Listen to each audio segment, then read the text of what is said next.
এই চটজলদি রান্নাটা একবার ট্রাই করে অবশ্যই আমাকে জানিও তোমাদের কেমন লাগলো। নমস্কার বন্ধুরা, কেমন আছো তোমরা? আমি আজকে ডিম দিয়ে খুব দারুণ একটা চটজলদি রেসিপি তোমাদের সাথে শেয়ার করব। এখানে আমি 4টে ডিম নিয়ে একটুখানি বেশি করেই বয়েলটা করে নিচ্ছি। একটুখানি শক্ত মতো হলে তারপরেই নামাবে। এবারে মাঝখান থেকে ডিমের খোসাগুলো ছাড়িয়ে মাঝখান থেকে চিড়ে নিয়ে আমি কুসুম আর সাদা অংশটাকে এইভাবে আলাদা করে নেব।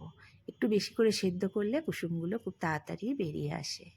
এবার কুসুমগুলোকে আমি একটুখানি কাঁটা চামচ দিয়ে এভাবে ম্যাশ করে নিচ্ছি। এটা কিন্তু খুব একটা বেশি ঝুড়ো করার দরকার নেই, একটুখানি হালকা হালকা করে নিলেই হবে। এদিকে পেঁয়াজ কুচি, আদা কুড়ে নিয়েছি, রসুন কুচি, কাঁচা লঙ্কা কুচি আর ধনেপাতা নিয়েছি। এদিকে নিয়ে নিলাম তেল। তেলটা গরম হয়ে গেছে। এটা আমি সাদা তেলে করব, বাটারেও করতে পারো, তাতে কোনো অসুবিধা নেই, খেতে বেশি ভালোই লাগে। এখানে সাদা তেলে আমি রান্নাটা করছি। একটুখানি পেঁয়াজগুলোকে ভালো করে ভেজে নিলাম। খুব বেশি ভাজার দরকার নেই, একটু হালকা করে ভাজলেই হবে। এর মধ্যেই দিয়ে দিলাম রসুন। এবার দিয়ে দেব কুড়োনো আদাটা, দিয়ে একটুখানি নাড়াচাড়া করে নেবো। নাড়াচাড়া করে একটুখানি যেই হালকা একটু বাদামি কালারটা আসবে দেব কুচনো লঙ্কা। এবারে এর মধ্যে দিয়ে দেব ধনে জিরে গুঁড়ো, কাশ্মীরি লঙ্কা গুঁড়ো, নুন, হলুদ পরিমাণ মতো, এগুলো দিয়ে একটুখানি কষে নেব।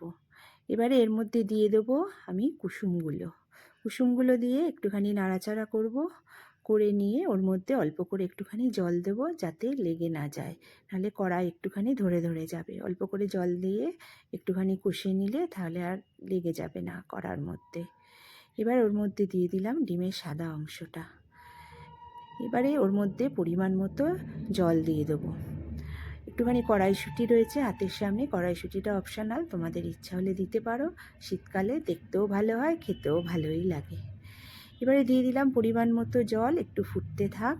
নামানোর আগে দিয়ে দেবো ধনেপাতা আর একটু আলুটা একটুখানি আমি রেখে দিয়েছিলাম সেদ্ধ করা, একটা ছোট্ট আলু এর মধ্যে ম্যাশ করে দিয়ে দিলাম, তাহলে একটুখানি ঘন বা থিকনেসটা আসে। দিয়ে দিলাম ওপর থেকে গরম মশলা, নামিয়ে নিলাম।